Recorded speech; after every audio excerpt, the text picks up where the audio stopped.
Welcome to the very first stock of the month. It's a new initiative by Edison. I'm Neil Shaw, market strategist, and each month I am going to be talking with one of our analysts on something that deserves your attention. This month we're focusing on Games Workshop, the company behind Warhammer, one of the most valuable intellectual properties in gaming. It's now a FTSE 100 stock. It's up circa 19-20% over the last 12 months. And with investors rotating away from, I guess, the sort of tech names into quality names, this is a stock that is synonymous with quality compounding. It's a business that ticks a lot of the boxes. I'm joined by Edison's Russell Poynton. Russell, great to have you here. Good to be on the other side of the table for a change. Let's talk about the stock.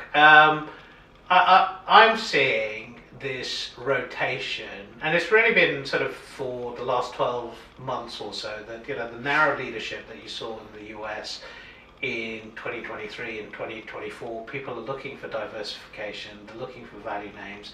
Interestingly, it's the quality end that the capital's been allocated to, so great quality compounders sort of features in that.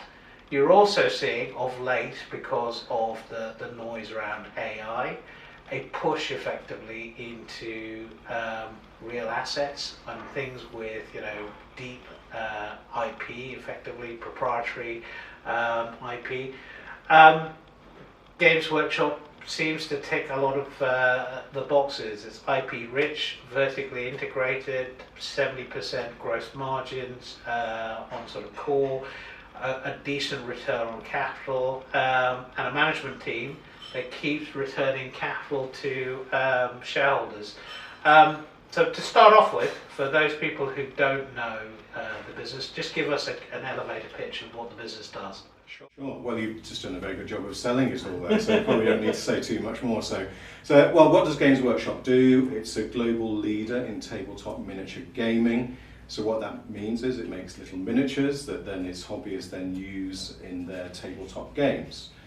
The business has been around for 30, 40 years now. It's well established.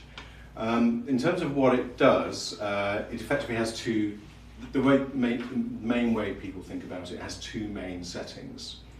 There's 40K, which is a sci-fi setting, and there's Age of Sigmar, which is a more fantasy setting. That's the way most people think about it, those two main things, but there's lots of other things going on below that. Very popular, very loyal hobbyists. Mm-hmm. The business is vertically integrated. It designs, it manufactures, it sells. The IP is incredibly rich, as you've pointed out already. We believe the hobbyists are very loyal.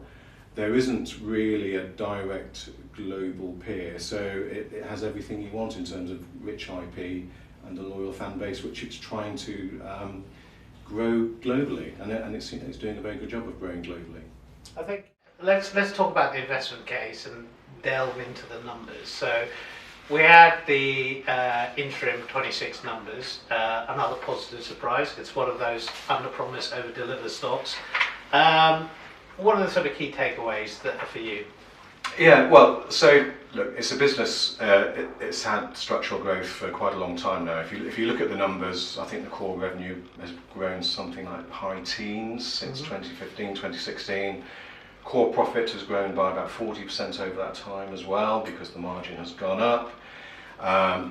Shareholder returns, so the dividend has gone up, a little below that. So what's actually happening? It's growing geographically. It's continuously trying to find new hobbyists in new countries. So it's the UK is still growing, which is after all these years. So they're still attracting new customers there. They haven't even touched the size of a lot of other countries around the world. So that they're starting to develop into countries such some of the Southeast Asian countries. Latin America is hardly touched, so they're looking at that. And so the way to think about the way the business grows is you've got these two main IPs, as I've said. There's 40K and Age of Sigmar. So what typically happens is, let's say in year one, 40K is released. The following year, Age of Sigmar is released, and then the third year you get the follow-through sales from these two main IPs, and then there are other things going on as well. What's been interesting recently is the last time that the 40K was released in financial year 2024, now just to say that's a May year end, so bear that in mind. Management always thinks that's the high point, that's their big thing in this cycle, and then Age of Sigmar is a smaller product, and then year 3 you get this follow through of the new products coming through. What's interesting is financial year 24 was a great year. But interestingly, financial year 25 was an even better year, and that's continued into the first half. So, from memory, it was 14% core constant currency growth in 24, 16% in 25, and then 18% in that third year. So, I think what this is showing is actually, even though people do obsess on these cycles, you know, the 3-year cycle, there's structural growth there, and I think this is because management they're continuously launching new products for each of these properties to keep the hobbyists engaged and excited, so there's always a reason for them to go into the shops.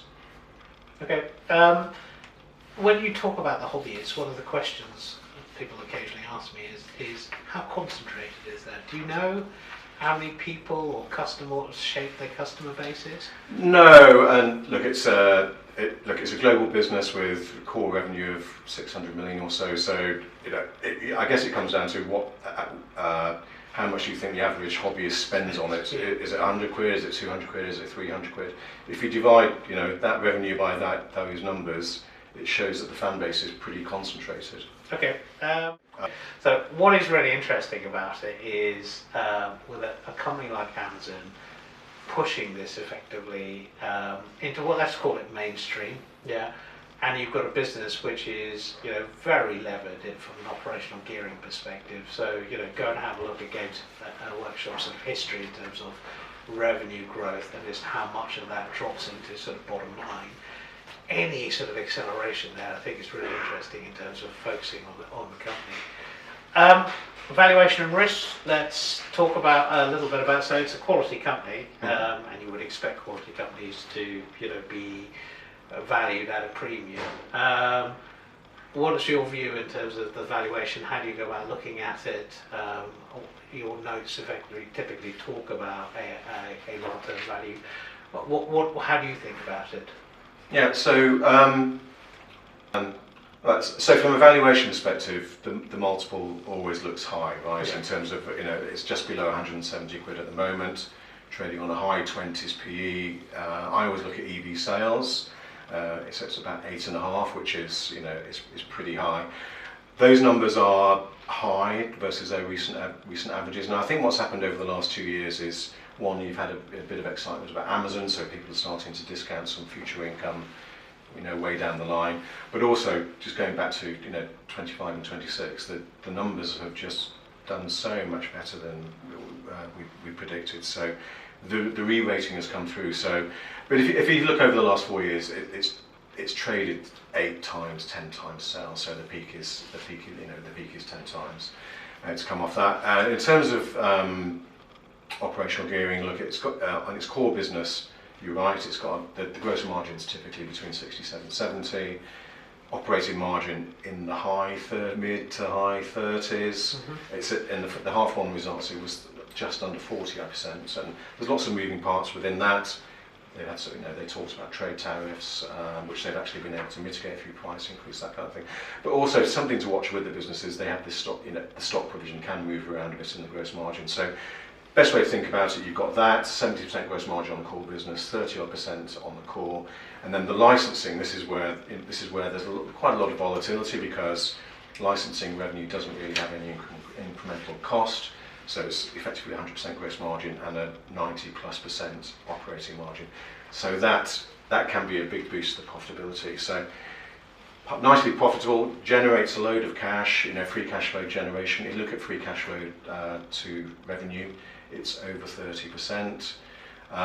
So when I look at the valuation, I always try to work out what is discounted in the current share price, factoring in some benefit from Amazon in 4 or 5 years' time, because it'll take a while for that core revenue to benefit from the the content itself, Yeah. and just try and look at what's actually discounted in the current share price. Okay. And risks people should be mindful of when they're sort of investing in the stock? Well, look, just under 80% of its revenue is overseas, so it's exposed to movements in exchange rates. But actually, look, it's a bit of a headwind. The company's been generating double-digit constant currency core revenue growth for a while, so it's a bit of a headwind. And it's one of those companies that keeps on surprising from a revenue perspective. Profitability is reasonably stable in this high 30s.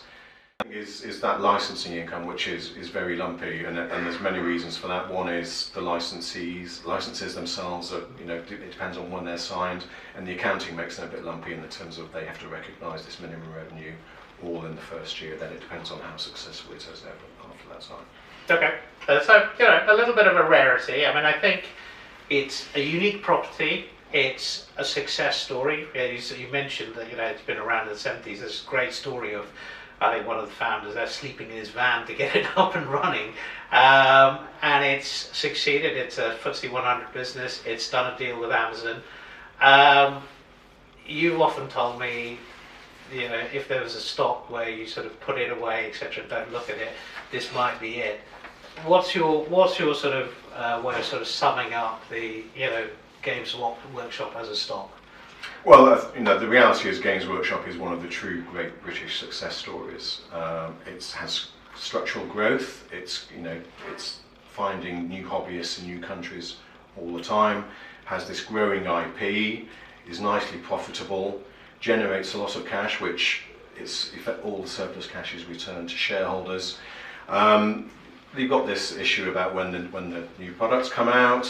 You've got Amazon coming down the line. So it just has a lot of things that you really want in terms of great own properties, in terms of content, which then is trying to leverage. He's trying to find new hobbyists wherever they can in the world.